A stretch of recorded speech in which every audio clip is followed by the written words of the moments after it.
In the valley of Elah, where rugged hills guard the barren ground, two armies stand opposed, Israelites and Philistines, locked in a bitter stalemate. From the ranks of the Palestines rose a giant, Goliath, a warrior forged in fear, towering over all who dared to stand before him.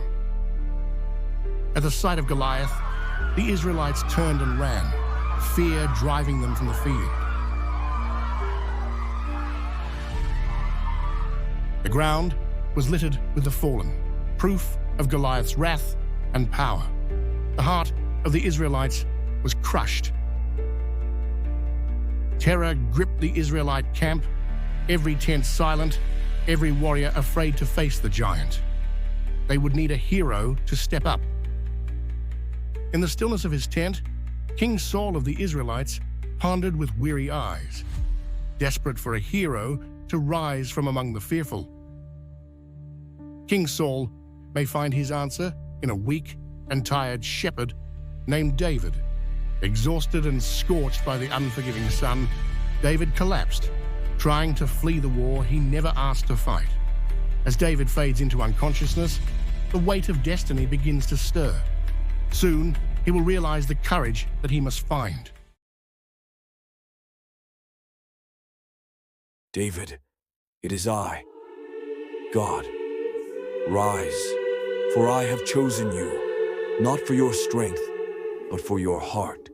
The giant must fall, and you will be the one to bring him down. Through you, I will show Israel that faith, not fear, wins the battle. Get up and go to the Israelite camp to seek out King Saul.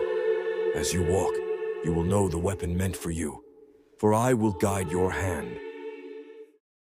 With faith in God, David rose, no longer afraid, but ready to face the giant. His newfound faith and courage would lead him to success. Step by step, David crossed the valley, his faith growing stronger, moving toward the giant who struck thousands with fear. As he walked, David came upon a quiet stream.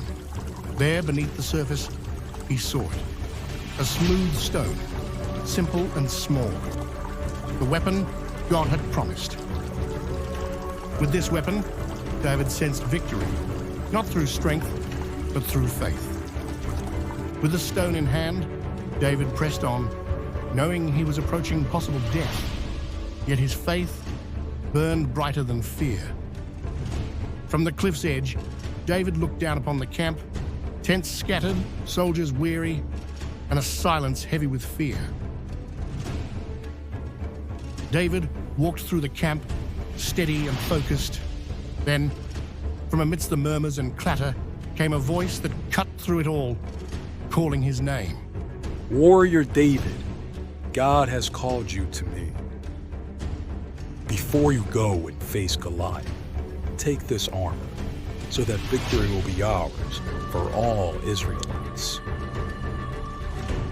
David looked at the armor, heavy and gleaming, but he denied it. His trust was not in steel, but in God. David's faith stirred hope in the hearts of the fearful. The camp emerged from their silent tents to watch the shepherd walk toward the giant. With nothing but faith and a rock, David left the camp, walking toward the giant no one else would face. When David finally reached Goliath, the monster roared into the distance. Who dare challenges me? David walked slow and steadily towards Goliath and finally met him face to face. Goliath towered over him as he tried to intimidate him.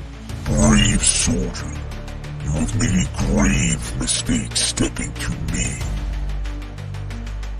David's eyes narrowed, his breath steady. In that moment, nothing else existed. Only the giant and the faith burning within him. David planted his feet, wound up, and released the rock. The rock cut through the air and struck Goliath in the head. Goliath had fallen. The warrior once feared by all lay in defeat. Faith had won, and fear had lost. Chants of triumph from the Israelites spread throughout the camp. The Philistines fled in fear, their pride shattered, their ranks in chaos. David stood over the fallen giant, not as a warrior crowned in glory, but as a servant chosen by God. With faith, even the smallest can overcome the mighty, for the battle belongs to me, God.